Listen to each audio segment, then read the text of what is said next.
Do you believe in God? Me? Creator? Yeah, so the more I look at the universe, just the less convinced I am that there is something benevolent going on. So if your concept of a creator is someone who's all powerful and all good, that's not an uncommon pairing of powers that you might describe to a creator. All powerful and all good.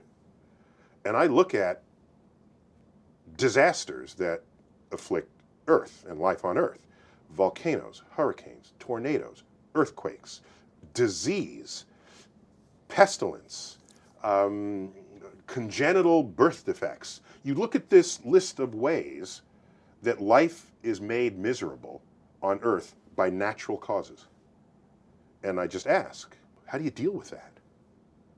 So philosophers rose up and said, if there is a God, God is either not all powerful or not all good.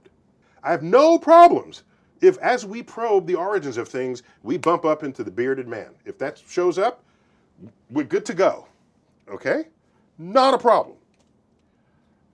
There's just no evidence of it. And this is why religions are called faiths, collectively. Because you believe something in the absence of evidence. That's what it is. That's why it's called faith.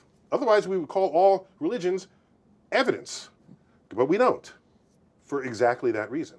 So I'm given what everyone describes to be the properties that would be expressed by an all-powerful being in the gods that they worship. I look for that in the universe and I don't find it. So I remain unconvinced. But if you've got some good evidence, bring it, bring it, bring it, okay? And so I don't lead with that information because what I believe should be irrelevant to anyone. It's not about me. It's about the real world. Einstein believed in two types of God. One was the God of the Bible, the personal God, the God that answers prayers, walks on waters, performs miracles, smites the Philistines.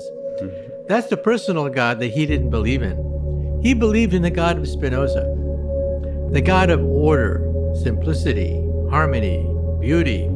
The universe could have been ugly. The universe could have been messy, random, but it's gorgeous.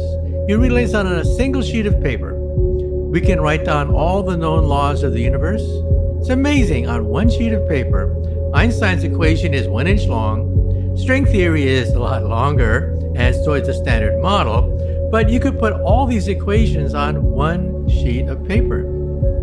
It didn't have to be that way. It could have been messy. I don't believe in a God. Right? I mean, what you can say if you're a cosmologist, what you should say is where we know that the universe was very hot and dense 13.8 billion years ago. We don't know how it got hot and dense. We don't even know, actually, if the universe had a beginning in time. Don't know. Science doesn't rule out the existence of a creator. No, but in the sense that I just said, that I think we're overstepping the mark. I do not believe there's any evidence for a creator. However, I don't like the antagonism that occurs or is produced by this question. The point is that the correct thing to say is we don't even know whether the universe had a beginning. I don't even know whether it was eternal. Nobody does. So that was the point I was making. I think we're stepping into an area where we don't really need to be. Religion has been around for thousands of years, and it long predates science. And in spite of the effort of modern ardent atheists, religion persists. So do you have any sense of what religion will be in the future of civilization? Religion was an early attempt to answer the questions we all ask. Why are we here? Where did we come from? Nowadays, science provides better and more consistent answers, but people will always cling to religion because it gives comfort, and they do not trust or understand science. So do you believe in God? No. Okay, so you don't believe in God. You know, the word is problematic. There are two kinds of gods in the world. And people tend to mix them. There is one God, the mystery God, about which we know nothing. The chief characteristic of this God is that he is mysterious, and humans can't understand and can't say anything about this God. And like people ask, I mean, who started the Big Bang? Or how did life start? And all the things that science doesn't know, people say, oh, this is God. And this is a mysterious God. The chief characteristic of the mysterious God is that we know nothing about him, or her, or it, and I'm perfectly happy with this God. Then there is a completely opposite kind of God, the concrete lawgiver God. And about this God, we know far too much. We know exactly what this God thinks about female fashion, about human sexuality, about who should you vote on election, everything. And it's like a magic trick that you have a magician that tries to fool you, shows you one card, and then you don't notice it changes the card to some other card. So it's the same with God. When you ask people about God, they say, oh, it's a big mystery, and we don't know, and science can't explain this and that. Okay. And somehow they then switch gods and say, and because of this, women should put a hat on their head, and two men shouldn't have sex with one another, and you should vote for this party or that party. And this is the dangerous trick. And this is the God in which I don't believe. I think that if there is a force,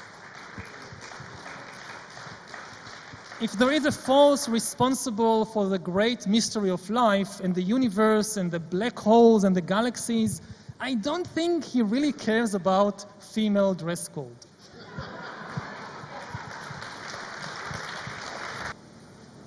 Is this the purpose of life? Is this the purpose of life? As you see it? Well, I think that the key to a good life is to be able to observe reality as it is. To really what is the truth about myself and about the world without running away to all kinds of fantasies and stories and fictions. And I think if you can observe to some degree reality as it is, you won't just be a much better person, but you'll probably be a much more peaceful and happy person, because the deep source of so much of our personal and collective problems is in the fantasies that we create, and then we mistake them for reality, and then we try to impose them on reality, and we get extremely upset when it doesn't work, when reality doesn't conform to our favorite fantasy.